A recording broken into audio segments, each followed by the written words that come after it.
किसी की कोई बात अगर दिमाग में स्टक हो जाए तो उसको कैसे भुलाया जाए या उसको कैसे निकाला जाए, और इसके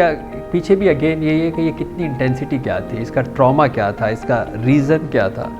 अगर ये गिल्ट है, अगर ये शेम है, अगर वो फुलफ़िल नहीं, यानी आप ऐसा तो नहीं हो सकता ना कि आपकी किसी बात से, किसी वजह से किसी की तो ज़िंदगी अभी भी तकलीफ़ के अंदर है और आप चाहते हैं कि यार वो चाहे मैं अपने जहन से निकाल दूँ, चाहे उसके साथ कुछ भी हो रहा हो। तो ये तो फितरत है ना, आपको बॉदर भी कर रही होगी। तो आपके लिए उसको कुछ ना कुछ तलाफ़ी का भी तो सोचना होगा ना कि यार मैं उसके लिए तलाफ़ी कैसे कर सकूँ। तलाफ़ी के बगैर बाज़ दफ़ा ये चीज़ें नहीं निकलती अगर ये इस नेचर की है। वैसे अगर ये कोई एक आदमी ने क्यों मुझे कह दिया था, मुझे क्यों गाली दे दी थी, मुझे क्यों सख्त अल्फाज कह दिए थे, मुझे क्यों बदसूरत कह दिया था, मेरे कद को क्यों कह दिया था, मेरे बालों को क्यों कह दिया था, इस तरह की तो बहुत सारी लेट गो टेक्निक्स हैं। अगर आप सर्च करेंगे हमारे चैनल को जो